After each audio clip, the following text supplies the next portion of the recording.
আসসালামু আলাইকুম। আমি Kaifiya Azmira, polytechnic institute mechanical technology থেকে।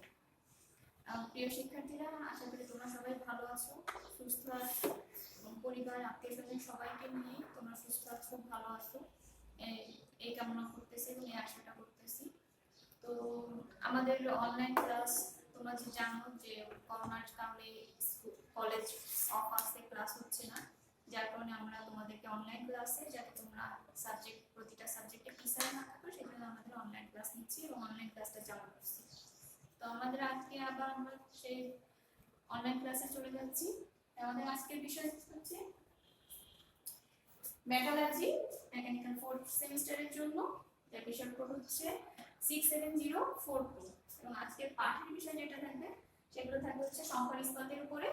আমরা ফার্স্টে জানবো সংখ্যার ইস্পাত কি, সংখ্যার ইস্পাতের প্রকার, প্লেন কার্বন ইস্পাত ও সংখ্যার ইস্পাতের মধ্যে পার্থক্য, তারপরে সংখ্যার ইস্পাতের যান্ত্রিক গুণাগুণের উপর বিভিন্ন উপাদানের প্রভাব এবং হচ্ছে সংখ্যার ইস্পাতের উপাদান, অর্থাৎ কি কি উপাদান থাকে একটা সংখ্যার ইস্পাতে এবং তার পার্সেন্টেজ কোন উপাদানটা কত পার্সেন্ট থাকে।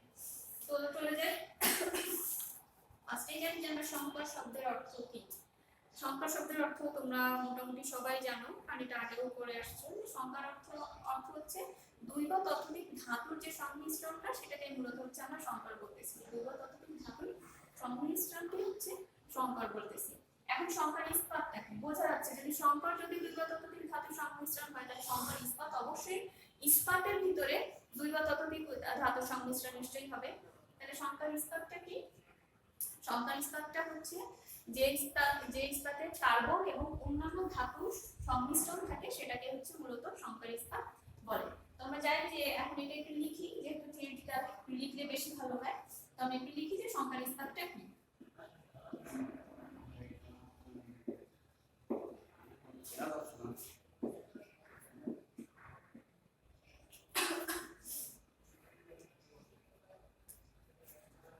সংখ্যার ইস্পাতটা হচ্ছে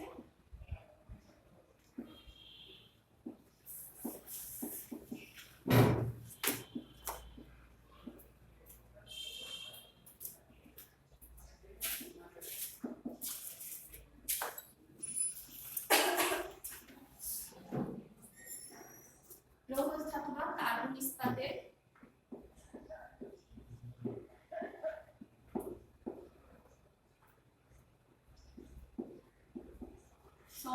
লৌহ ধাতু বা কার্বন ইস্পাতের সঙ্গে অন্যান্য ধাতু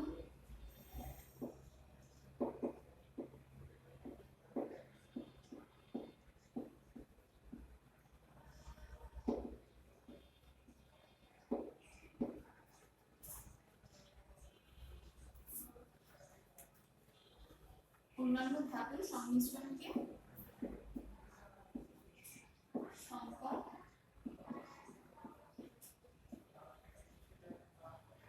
ইস্পাত বলে। তো কি সংকর ইস্পাতটা হচ্ছে লৌহ ধাতু বা কার্বন ইস্পাতের সঙ্গে অন্যান্য ধাতুর যে সংমিশ্রণটা সেটাকে বলতেছে আমরা সংকর ইস্পাত। অর্থাৎ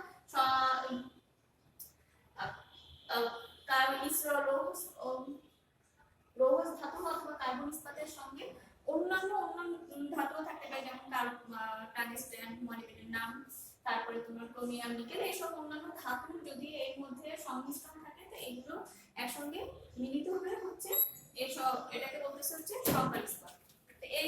এটা ছিল হচ্ছে সংকর ইস্পাত। এখন যে হচ্ছে সংকর ইস্পাতের প্রকার।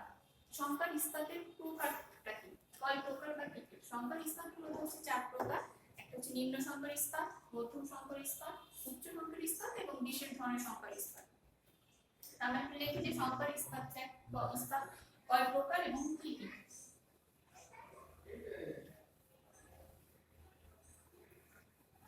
তোমাদেরকে একটু বারবার করে বলতেছি যে তোমরা অনলাইন ক্লাসগুলো একটু ভালো করে দেখো এবং দেখে ওই ক্লাসগুলো আবার একটু চর্চা করো। অবশ্যই পাঠ্য বইয়ের দিকে একটু খেয়াল রাখো এবং ওটা বইগুলো একটু চর্চা করো, কারণ অনলাইন ক্লাসগুলো নিয়ে এই ক্লাসগুলো ভালো করে দেখলে আশা করি তোমাদের কোনো সমস্যা হবে না। নেক্সট পরীক্ষা আসতেছে, পরীক্ষার জন্য কোনো ধরনের কোনো অসুবিধা হবে না। তো সংকর ইস্পাতের প্রকার। সংকর ইস্পাত কয় প্রকার? সংকর ইস্পাত হচ্ছে 4 প্রকার। এখন সংকর ইস্পাতের এই প্রকারটা মূলত ডিপেন্ড করে সংকর ইস্পাতের উপকরণের উপরে, অর্থাৎ সংকর ইস্পাতের উপাদানের উপরে। নির্ভর করে সংকর ইস্পাতের প্রকারটা। এখন সংকর ইস্পাতের যদি উপাদান বলো তাহলে উপাদানগুলোকে আমরা কি বলতে পারি? উপাদানগুলোকে আমরা বলতে পারি যে সংকরীকরণ উপাদান, অর্থাৎ সংকর ইস্পাতের মধ্যে যেসব উপাদানের কারণে ইস্পাতের গুণাগুণ বৃদ্ধি পায় সেগুলোকে আমরা বলতেছি সংকর ইস্পাতের উপাদান বা সংকরীকরণ উপাদান। এই উপাদানের উপর ডিপেন্ড করে বা এই উপাদানের উপর নির্ভর করে সংকর ইস্পাতকে মূলত 4 ভাগে ভাগ করা হয়েছে। এটা এক নম্বর হচ্ছে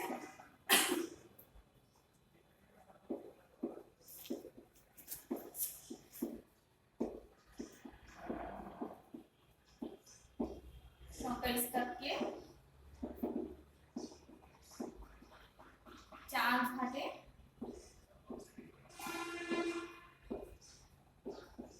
ভাগ করা হয়েছে। এটা কিন্তু সংকর ইস্পাতের অবশ্যই উপাদানের উপর নির্ভর করে এটাকে ভিত্তি করে 4 ভাগে ভাগ করা হয়েছে। একটা হচ্ছে নিম্ন সংকর ইস্পাত,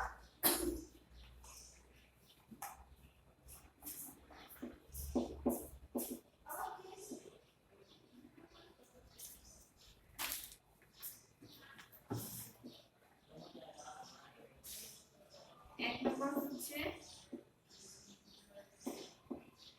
নিম্ন সংকর ইস্পাত, 2 নম্বর হচ্ছে মধ্যম সংকর ইস্পাত, 3 নম্বর হচ্ছে উচ্চ সংকর ইস্পাত, আর 4 নম্বর হচ্ছে বিশেষ ধরনের সংকর ইস্পাত।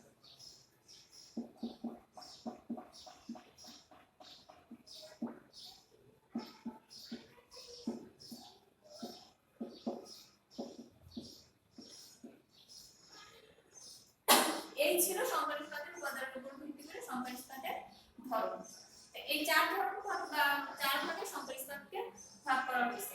তোমরা ক্লাস ভালো করে দেখো অলরেডি মুখস্থ হয়ে গেছে যে সংকর ইস্পাত কয় প্রকার এবং কি কি। তাহলে এইগুলো হচ্ছে সংকর ইস্পাতের প্রকার। তাহলে এবার আমরা যাই একটু যে প্লেন কার্বন ইস্পাত এবং সংকর ইস্পাতের মধ্যে পার্থক্য। অর্থাৎ সংকর ইস্পাত যদি এবার আমরা বুঝতে পারছি তাহলে আমরা একটু পার্থক্য জেনে যাই যে সংকর ইস্পাতের মধ্যে এবং প্লেন কার্বন ইস্পাতের মধ্যে পার্থক্য কি এবং কি কি পার্থক্য হতে পারে।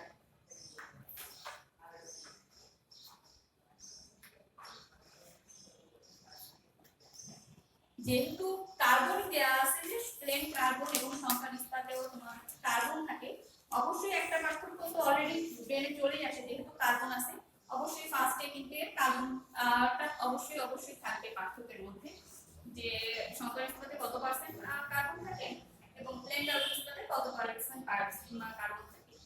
প্লেন কার্বন ইস্পাতে কত পার্সেন্ট থাকতে পারে? প্লেন কার্বন ইস্পাত আর হচ্ছে সংকর ইস্পাত।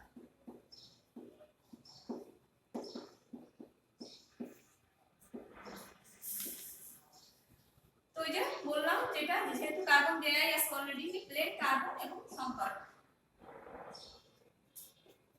প্লেন কার্বন ইস্পাত এবং সংকর ইস্পাত। আমরা সংকর ইস্পাতে আমরা জানছি যে সংকর ইস্পাত কাকে বলে, যে ইস্পাতে লৌহ বা কার্বন ইস্পাতের সঙ্গে অন্যান্য ধাতু মিশ্রিত করা। তবে যেহেতু কার্বন আছে তার মানে দুইটাই কার্বন আছে, অবশ্যই কার্বনের উল্লেখটা থাকবে। তাহলে প্লেন কার্বন ইস্পাতে কত পার্সেন্ট কার্বন থাকে? প্লেন কার্বন ইস্পাতে 0.1 থেকে 2 ভাগ কার্বন থাকে এবং সংকর ইস্পাতে 0.05 থেকে 1 ভাগ পর্যন্ত কার্বন থাকে। তো প্লেন কার্বন ইস্পাতে আমরা লিখি যে প্লেন কার্বন ইস্পাতে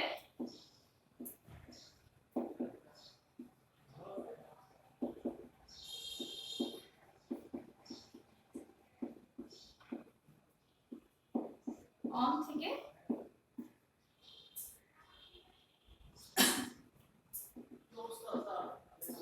ভাগ কার্বন থাকে এবং সংকর ইস্পাতে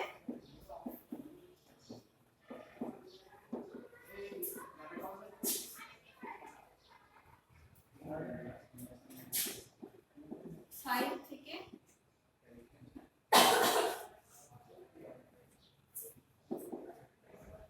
1 ভাগ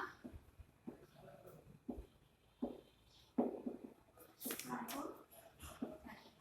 তো তোমাদের যদি কোথাও কোনো অসুবিধা হয় পড়ার বিষয়ে, কোথাও যদি কোনো সমস্যা হয় তোমরা অবশ্যই একটু আমাকে নক দিবা বা আমাকে জানাবা কোনভাবে কোথায় কোন অসুবিধা আছে বা কি আছে, তাহলে কিন্তু আসলে বোঝাটা অসম্ভব হয়ে যায় যে কোথায় কার সমস্যা আছে। তো নেক্সট দ্বিন ও 2 নম্বর পার্থক্যটা কি? কার্বনের উপস্থিতির উপর এর গুণাগুণ নির্ভর করে, আর সংখ্যার উপাদানের উপর গুণাগুণ নির্ভর করে। দেখো এখানে লেখা আছে প্লেন কার্বন ইস্পাত। কার্বন মানে অবশ্যই এটা যেমন কার্বনের পরিমাণ থাকবে ঠিক তেমনি কি থাকবে, কার্বনের উপস্থিতিটাও নির্ভর করবে, তাই না? তাহলে এখানে বলছে কি কার্বনের উপস্থিতির উপর, প্লেন কার্বন ইস্পাত হচ্ছে কার্বনের উপস্থিতির উপরে গুণাগুণটা নির্ভর করে, অর্থাৎ কার্বনের পরিমাণটা কত হবে, কার্বনের পার্সেন্টটা কত হবে, কত ভাগ থাকবে না থাকবে। আমরা জানি কার্বন যদি বেশি হয়ে যায় তাহলে সেই ক্ষেত্রে সেই মেটালটা বেশি ভঙ্গুর হয়ে যায়, অর্থাৎ বেশি হার্ড হয়ে যায়। তাই প্লেন কার্বন ইস্পাতে কার্বনের উপস্থিতির উপরে হচ্ছে গুণাগুণটা নির্ভর করে। তো আমরা একটু এখানে লিখি যে 2 নম্বরটা কি, কার্বনের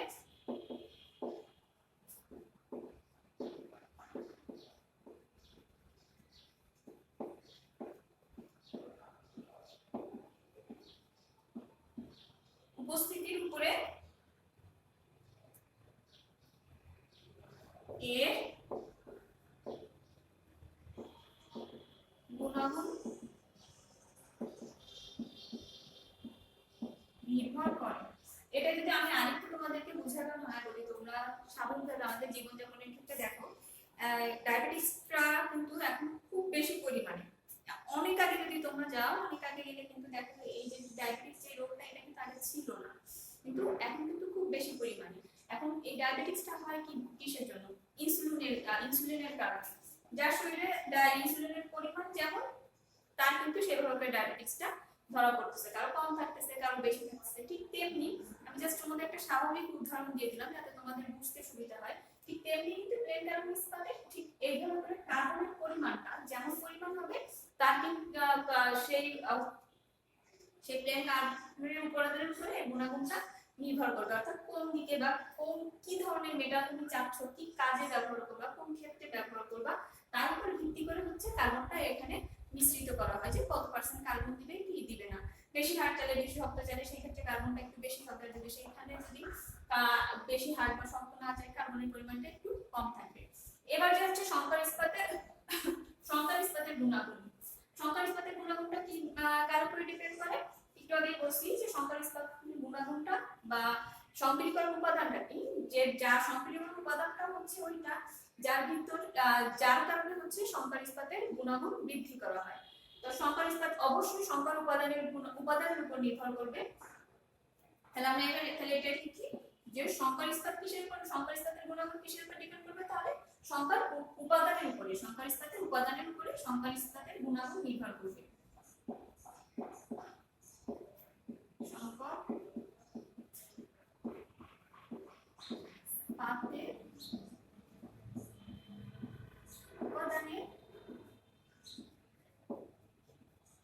উপর এর গুণাগুণ নির্ভর করে। আমি তোমাদেরকে আবারও বলতেছি, তোমাদের যদি কোথাও কোনো সমস্যা থাকে অবশ্যই আমাকে একটু জানাবা। এবার 3 নম্বরটায় যাই। 3 নম্বরটা হচ্ছে প্লেন কার্বন ইস্পাত হচ্ছে এটি উচ্চ তাপ ও ক্ষয় প্রতিরোধী নয়, এবং সংকর ইস্পাত হচ্ছে উচ্চ তাপ এবং ক্ষয় প্রতিরোধী। অর্থাৎ প্লেন কার্বনে যায়, প্লেন কার্বনটা হচ্ছে এটি উচ্চ তাপ এবং ক্ষয়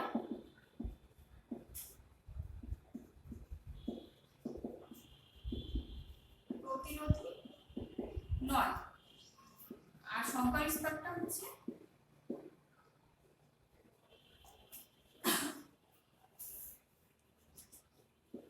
এটি উচ্চ তাপ এবং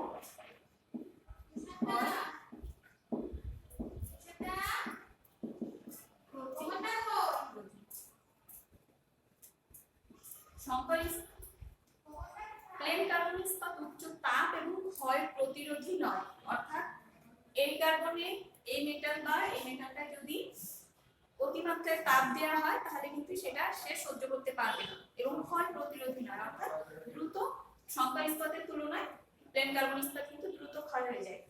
সেই ক্ষেত্রে বা সেই দিকে যদি তুলনা করা হয় তাহলে সংকর ইস্পাতটা কি উচ্চ তাপ, অর্থাৎ এর তাপ সহ্য ক্ষমতা প্লেন কার্বন ইস্পাতের তুলনায় বেশি এবং এটা ক্ষয় প্রতিরোধী, অর্থাৎ দ্রুত কিন্তু ক্ষয় হয় না। আমরা সাধারণত সংকর ইস্পাতটা আমরা বেশিরভাগ ক্ষেত্রে কিন্তু সংকর ইস্পাতটা ব্যবহার করি হচ্ছে টুল বিট, ড্রিল বিট বা মিলিং কাটার, এসব ক্ষেত্রে আমরা সংকর ইস্পাতটা ব্যবহার করি। তোমরা জানো যে সংকর ইস্পাত এই যে কোনো কাটারে কিন্তু উচ্চ তাপ মানে চাপ প্রতিরোধী ক্ষমতা এবং ক্ষয় প্রতিরোধী ক্ষমতা এই দুটো জিনিসই থাকতে হয়। মেশিনে কাটতে গেলে সেই ক্ষেত্রে তার ক্ষয় প্রতিরোধী ক্ষমতা যেমন থাকতে হবে তেমনি তাপ প্রতিরোধী ক্ষমতাও থাকতে হবে। সংকর ইস্পাতটা হচ্ছে ওই ক্ষেত্রে ব্যবহার করা হয় হচ্ছে বেশি। যেমন তোমরা কাটিং টুলে দেখছো এর লেখাই থাকে HHS, হাই স্পিড স্টিল, এটা এবং হাই স্পিড স্টিলে কিন্তু সংকর ইস্পাতের যেসব উপাদান থাকে সেগুলোই বেশি বিস্তৃত করা থাকে। এবার চতুর্থ নম্বরে যাই। চতুর্থ নম্বরে কি, প্লেন কার্বন ইস্পাতের সহজ পদ্ধতিতে তাপ শোধন করা যায়, কিন্তু সংকর ইস্পাতে হচ্ছে তাপ শোধন পদ্ধতিটা জটিল। তাপ শোধন বলতে আমরা কি বুঝতেছি? তাপ শোধন বলতে কিন্তু মূলত আমরা বুঝতেছি যে অর্থাৎ হিট ট্রিটমেন্ট। হিট ট্রিটমেন্ট যেটাকে বলে, অর্থাৎ একটা ধাতু বা ধাতু গলানোর পরে ওর ভিতরে ওর গুণাগুণ বৃদ্ধি করার জন্য অন্যান্য উপাদান যদি নিশ্চিত করতে চাই বা অন্যান্য উপাদান যদি বের করতে চাই সেই ক্ষেত্রে হচ্ছে তাপ শোধন করতে হয় ধাতুকে। প্লেন কার্বন ইস্পাতের ক্ষেত্রে তাপ শোধন পদ্ধতিটা একটু সহজ, কিন্তু সংকর ইস্পাতের ক্ষেত্রে তাপ শোধন পদ্ধতিটা একটু জটিল। তাহলে আমরা এটা লিখি যে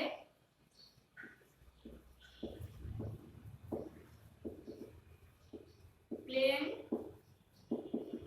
কার্বন ইস্পাতের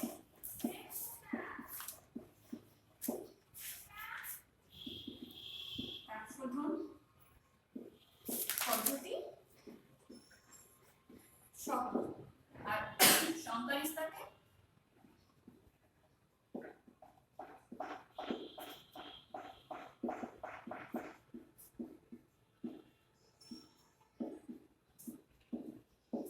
তাপ শোধন পদ্ধতি জটিল।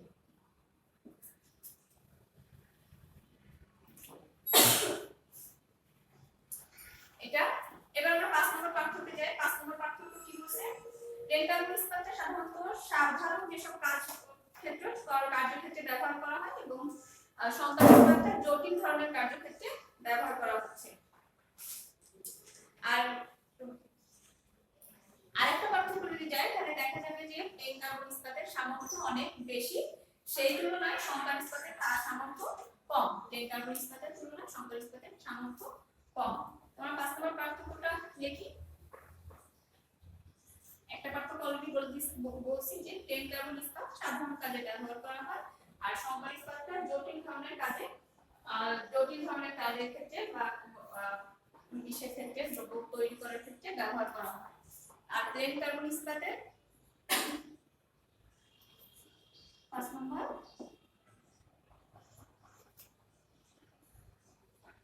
এটি সাধারণ কাজের জন্য উপযোগী, আর এটি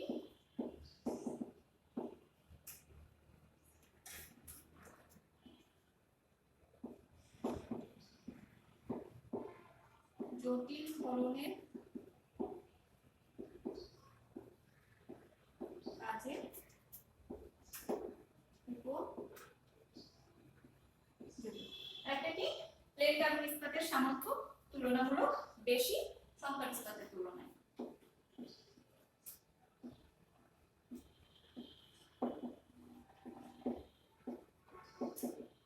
প্লেন কার্বন ইস্পাতের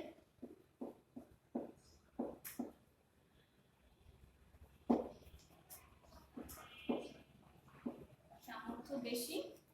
আর 6 নম্বর সংকর ইস্পাতের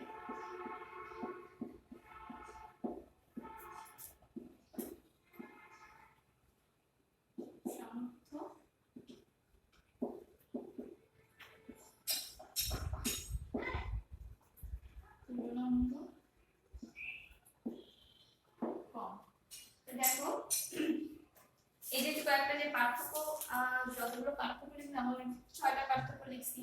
তোমরা যদি 6টা পার্থক্যই দেখো তাহলে কিন্তু তোমাদের অলরেডি 4-5টা পার্থক্য মুখস্থ হয়ে যাওয়ার কথা।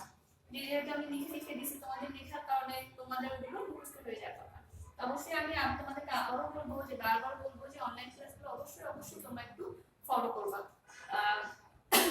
অন্যান্য জায়গায় নেটে অন্যান্য জায়গায় না থেকে অবশ্যই আমাদের যে অনলাইন ক্লাসগুলো আছে সেগুলো একটু ফলো করবা। আচ্ছা, এবার আমরা যাই স্টেইনলেস স্টিল। স্টেইনলেস স্টিলে এই চ্যাপ্টারে স্টেইনলেস স্টিলের উপাদান এবং এর কত পার্সেন্ট উপাদান আছে, কোনটা কত পার্সেন্ট উপাদান আছে, এই কোশ্চেনটা দেখা যায় অতি সংক্ষিপ্ততে আসে। তো আমরা একটা স্টেইনলেস স্টিলের যে উপাদান আছে উপাদানগুলোতে যাই এবং কোনটা কত পার্সেন্ট উপাদান আছে।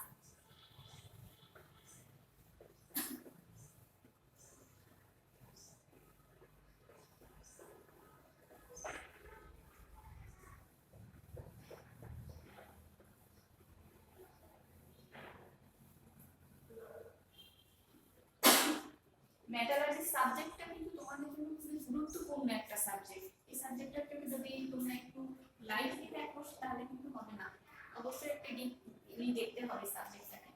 তো আমরা জানি যে স্টেইনলেস স্টিলের উপাদান, স্টেইনলেস স্টিলের কি কি উপাদান আছে।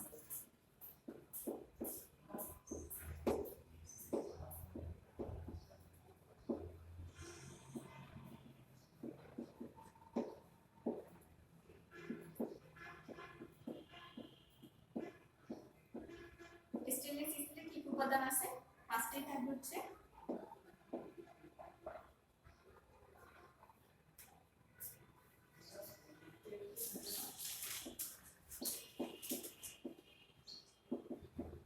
ক্রোমিয়াম, নিকেল,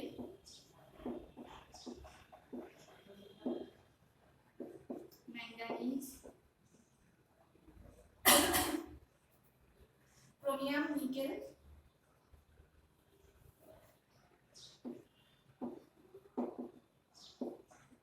ইম্পর্টেন্ট একটা উপাদান, কার্বন, ম্যাঙ্গানিজ, সিলিকন। তো স্টেইনলেস স্টিলে ক্রোমিয়াম থাকবে কত পার্সেন্ট? ক্রোমিয়াম থাকবে এখানে 4 থেকে সব হচ্ছে 26% পর্যন্ত স্টেইনলেস স্টিলে ক্রোমিয়াম থাকে। 4 থেকে 26% পর্যন্ত, অর্থাৎ 4 থেকে 26% পর্যন্ত। আর নিকেল কত পার্সেন্ট থাকে? নিকেল থাকে হচ্ছে 0.5% থেকে 21% পর্যন্ত নিকেল থাকবে। এই পার্সেন্টটা কিন্তু মনে রাখবা, কারণ অতি সংক্ষিপ্ত কোশ্চেন আসে এটা। আর কার্বন থাকে কত পার্সেন্ট? কার্বন থাকে হচ্ছে 0.10 থেকে 0.25% পর্যন্ত। 10% থেকে 25% পর্যন্ত। ম্যাঙ্গানিজ কত পার্সেন্ট থাকে?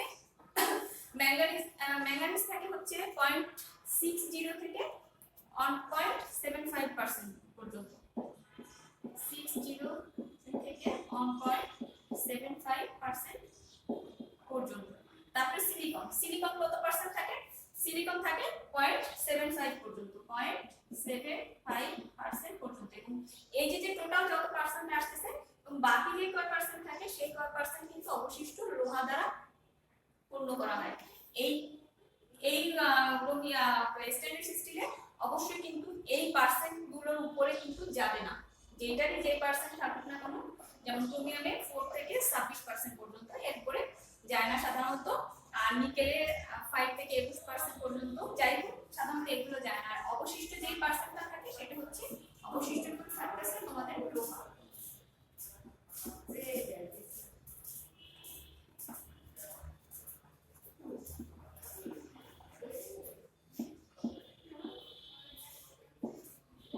অবশিষ্ট লোহা থাকে। তো এই ছিল হচ্ছে সংকরী ইস্পাতের উপাদান। এবার আমরা একটু যাই সংকর ইস্পাতের যান্ত্রিক গুণাগুণের উপর বিভিন্ন উপাদানের প্রভাব। যেমন সংকর ইস্পাতে কি কি উপাদান থাকে এবং সেইগুলোর প্রভাব সংকর ইস্পাতে কি যেমন করে পড়ে।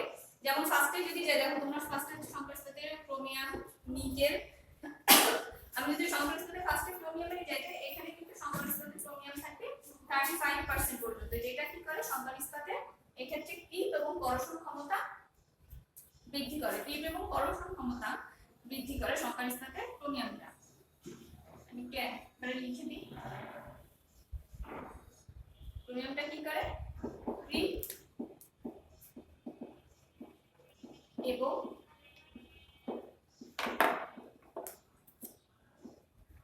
যে পার্সেন্টগুলো লিখছি সাধারণত পার্সেন্ট থাকে, মাঝে মাঝে কম বেশি হতেও পারে। টিপ এবং করোশন ক্ষমতা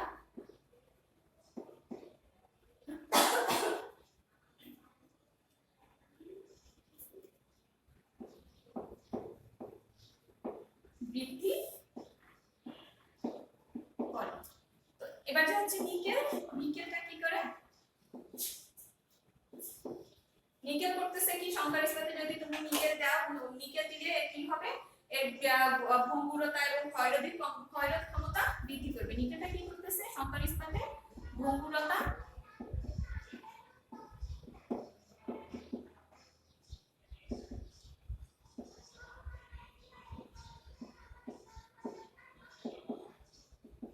ক্ষয়রোধী ক্ষমতা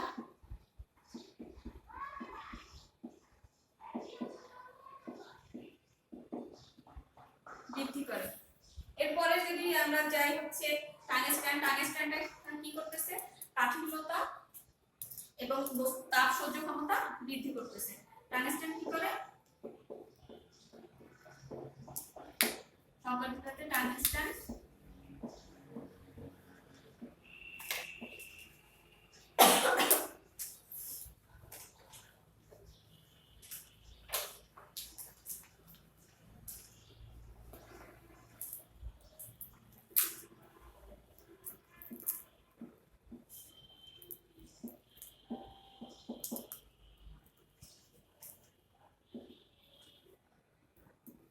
কঠিনতা এবং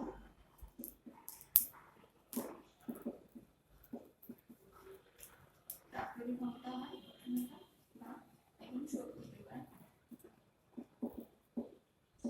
কঠিনতা বৃদ্ধি করে, শক্তিও যোগায়। আমি কিন্তু কয়েকটা পয়েন্ট দেখতেছি, এছাড়াও কিন্তু এর ভিতরে আরো অন্যান্য গুণাগুণ আছে, যেটা এই উপাদানগুলো আরো বিভিন্ন ধরনের কাজ আছে যেগুলো এই উপাদানগুলো করতে থাকে।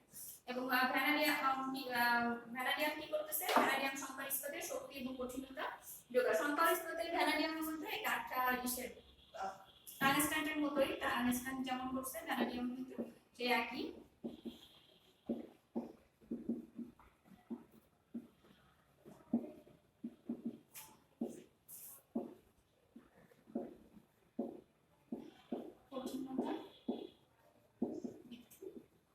এছাড়াও আছে মলিবডেনাম, মলিবডেনামও সংকর ইস্পাতের কঠিনতা এবং শক্তি বৃদ্ধি করে।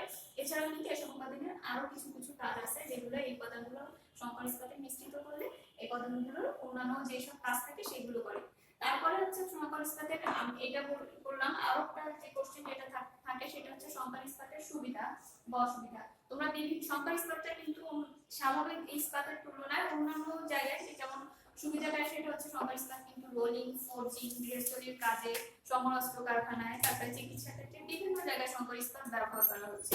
এবং সংকর ইস্পাতটা এমনি ইস্পাতের তুলনায় কিন্তু ওর ক্ষেত্রে ব্যবহার ক্ষেত্রটা কিন্তু ভালো, এবং এটা বেশি টেকসই এবং গুণগত মানও সংকর ইস্পাতেরটা ভালো থাকে, যার কারণে চিকিৎসা ক্ষেত্রে, সমরাস্ত্র কারখানায়, শিল্প ক্ষেত্রে, তারপরে গৃহস্থলীর কাজে, চামচ, ছুরি, এইগুলো বিভিন্ন ধরনের কাজে, এবং শিল্প ক্ষেত্রে বাটার, কাটিং টুলস, বাটালি, মিলিং মেশিনের কাটার বিভিন্ন জায়গায়, তারপরে তোমার চিকিৎসা ক্ষেত্র, সার্জারির যে ইনস্ট্রুমেন্ট গুলো সেগুলো, সেসব ক্ষেত্রে, আবার বৈদ্যুতিক ক্ষেত্রেও কিন্তু ফিলার, এসব ক্ষেত্রে কিন্তু সংকর ইস্পাতটা ব্যবহার করা হচ্ছে। অর্থাৎ সংকর ইস্পাতের ব্যবহার কিন্তু বিভিন্ন জায়গায় আছে এবং এর ব্যবহারটা অবশ্যই ইস্পাতের তুলনায় খুবই ভালো এবং এর গুণগত মানও কিন্তু ভালো। তো এই ছিল আমাদের আজকের মোটামুটি পাঠের বিষয়, যে কি কি বিষয় বা কি কি ধরনের। এক নম্বর সংকর ইস্পাত, ফার্স্টে আমি জানছি সংকর ইস্পাত কাকে বলে, সংকর ইস্পাতের প্রকার, প্লেন কার্বন ইস্পাত ও সংকর ইস্পাতের মধ্যে পার্থক্য, সংকর ইস্পাতের উপাদান এবং সংকর ইস্পাতের যান্ত্রিক গুণাগুণের উপর বিভিন্ন উপাদানের প্রভাব, যেমন এই যে ক্রোমিয়াম, নিকেল, টাংস্টান, ভ্যানাডিয়াম, মলিবডেনাম, বিভিন্ন উপাদানের প্রভাব। এছাড়াও সংকর ইস্পাতের ব্যবহারিক ক্ষেত্র, কোথায় কোথায় সংকর ইস্পাত ব্যবহার করা হয় এবং এর সুবিধাটা কি। তো আজকের যে বিষয়টা, যে আমাদের যেসব বিষয় ছিল টপিকসে, মোটামুটি এই আমি আলোচনা করার চেষ্টা করছি। হয় বইয়ে যেভাবে করে আছে বিস্তারিত অপবিস্তারিত ডিটেলস ওইভাবে করে না লেখা যায় না। মূল যে জিনিসটা ওটা লিখে তোমাদেরকে আমি বোঝানোর চেষ্টা করছি সংখ্যার ইস্পাতটা কি এবং এর কাজ কি এবং কি কারণে সংখ্যার ইস্পাত এসব জায়গায় বা কোন কোন ক্ষেত্রে ব্যবহার করা হয় এবং কেন করা হয়। তো আশা করি তোমরা বুঝতে পারছো এবং শুধু বুঝতে পারলেই হবে না, কারণ আজকে বুঝলে যদি বই না দেখো কালকে কিন্তু ভুলে যাবে। তো তোমরা সবাই একটু বইটা পাঠ্য বইটা আবার একটু ভালো করে দেখবা, সামনে কিন্তু পরীক্ষার প্রিপারেশনটা খুব একটু ভালো করে নিবা। আজকের মধ্যে এখানে শেষ করতেছি, তোমরা সবাই ভালো